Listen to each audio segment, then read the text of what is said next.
Hey guys, thanks for tuning in to my video. And today's video is on the 21C home defense shit hits the fan gun. Does it make a good one or not?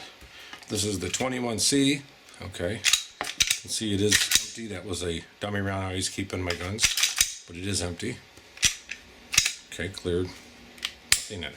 Okay, the 21C is a 45 ACP compensated, pretty much full size, double stack, 13 round, and you can get, like, I think you get a +2 in here, 14, 15 rounds or something, and you replace the bottom with a pinker grip, a pinky extension.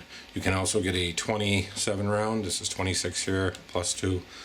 Actually 26, and you can, yeah, I can stuff 27 into these. Okay, so home defense, shit hits the fan. Takes a 45 ACP bullet. These are your full metal jackets I have right here, and these are made by Aguilia Ammunition, and I think this company is in New Mexico. Okay, so is this a good shit hits the fan gun or not? Well, it's a heavy gun, again, like the 10mm. It does not have a lot of recoil, but the bullets are pretty heavy. So in a scenario where you had to grab 500 rounds of ammunition, that would be a lot of weight. That'd be a lot to carry.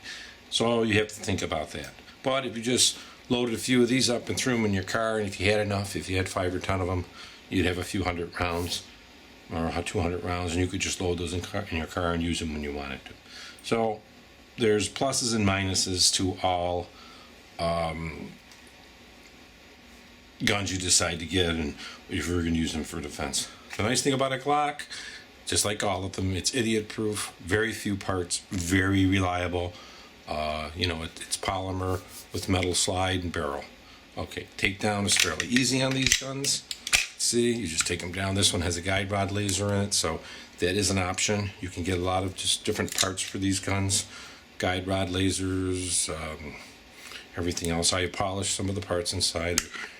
Going together, Glocks are very easy to put together. And I wanted to say one other thing that I forgot to say in my other video. You can get a automatic sear for this, auto sear, that will go in here and make these Glocks automatic, but then it will be illegal. Even if you have it on your person, to be legal.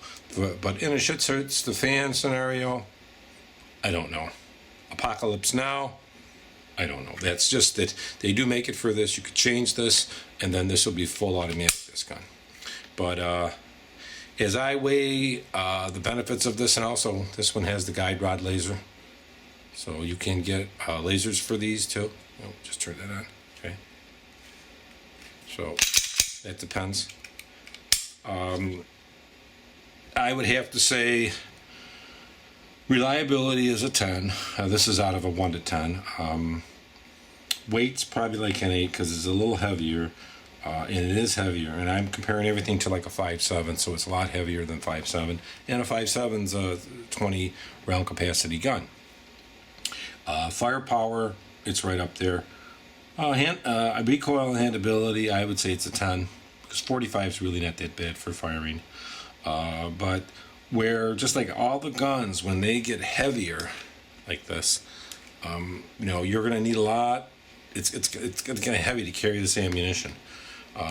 So far, rounding them all out, comparing this one to the 10. The 10mm is a little bit lighter round. I don't know if you can buy big magazines like this for it. Very effective, very powerful. It's still a Glock. So it would probably have a little bit more in the ammunition weightness. It would grab like an extra 10 points. For this one, the weight would be a little bit of downsize. I mean, one box of 10mm is probably, one box of 45 is probably like 3 boxes of 10mm. Yeah, that's how heavy this is. You can figure it's almost a half, it's almost 0.45. Right, so and 230 grains is almost an ounce, whereas 100 and something grains is about part of an ounce, right? But you know what I'm saying, you'd have to weigh that into the scenario of the shit hits the fan defensive weapon, and we're all going into which gun would you grab if you had to hit the road. You're not going to grab all of them. You're not going to grab your Smith & Wesson 500. You're not going to grab your Desert Eagle. You know, you got to find out which gun you would grab and head out the door. So the Glock 21C is definitely in it as far as firepower. A big one plus firepower, definitely. It's definitely in it as far as reliability, ease of maintenance, effective, but it loses on the side of the weight of the ammunition and actually the weight of the gun. The gun's a little heavy, and the ammunition is kind of heavy.